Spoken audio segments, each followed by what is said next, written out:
Hi folks, this is Elgin, Subway Surfer Bowling, your creative caricature marketing consultant, and this is part 4 of how to become a pro caricature artist.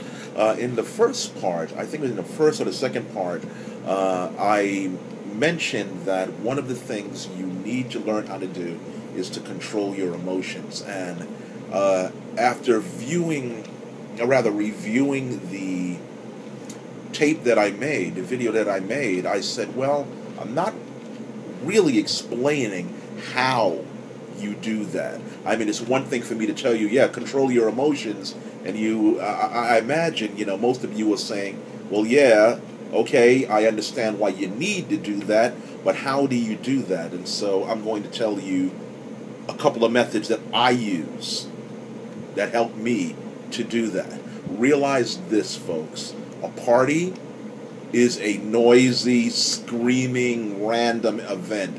You have people literally screaming in your ears, okay, because they're having fun. They're talking over you to each other, okay, they're talking around you. You've got the music playing everywhere. You've got lights flashing sometimes, okay. You're not drawing under the best conditions, trust me.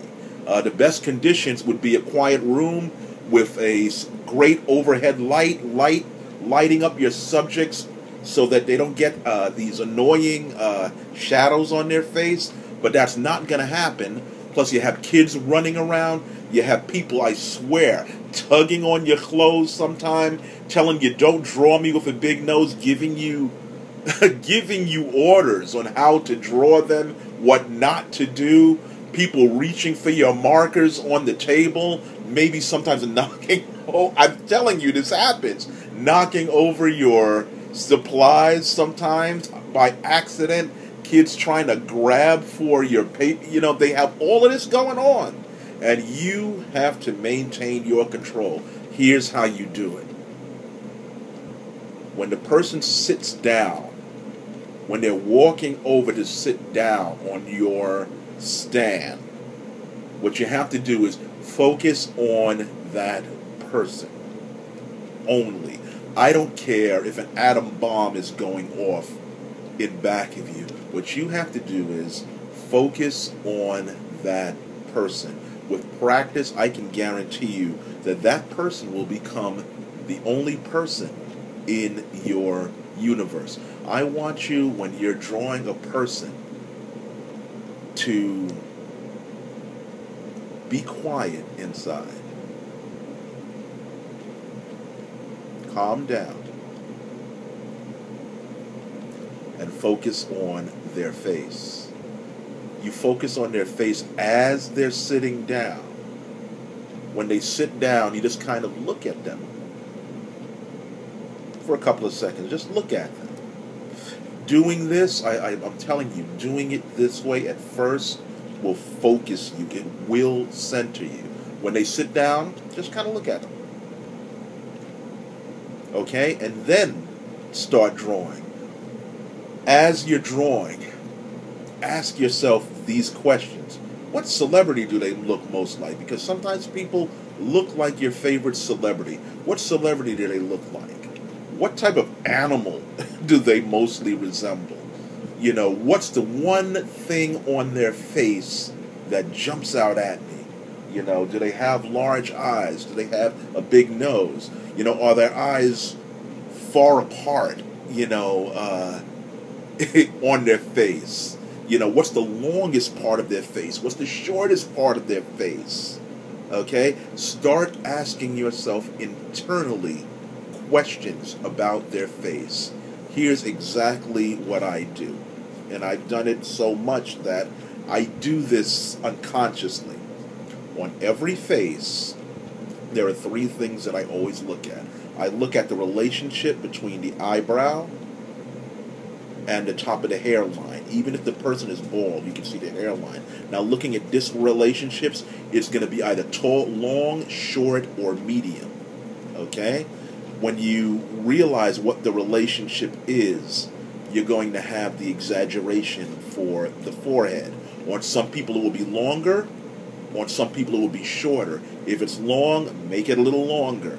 If it's short, make it a little shorter. If it's kind of medium, just kind of guess.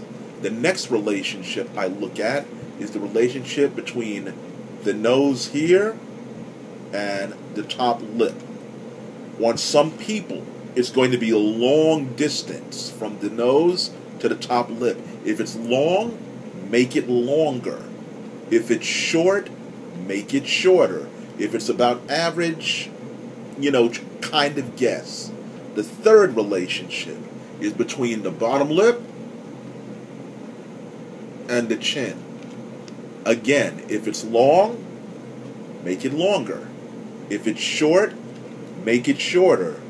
If it's kind of average, kind of guess. Now, there are a lot of ways to exaggerate a face, but this is a very basic way. By looking at those relationships, I'm giving my mind something to focus on. And that's what's going to help you to tune out all of the noise and all of the randomness by asking yourself these internal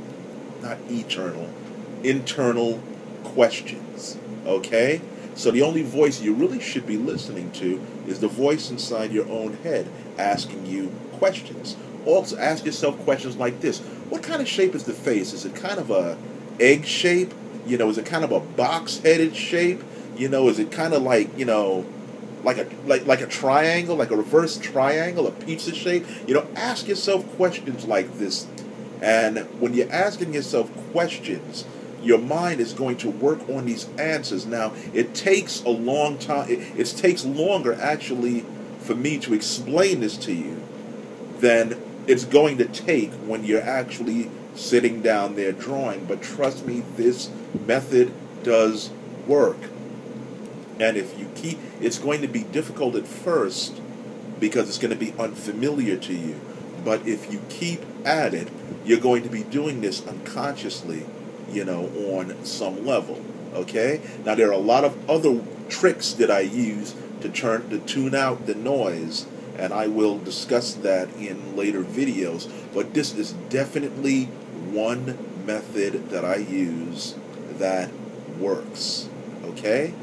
So remember, as they're sitting down, observe them. Focus on them. They are the most important person in the room. You have to get into that zone, into that particular mindset. When they sit down, stop and look at them. Okay? Then start drawing. Start asking yourself questions as you draw. Trust me, this does work. Okay? Try it out. This is Elgin, Subway Surfer Bowling, your creative caricature marketing consultant.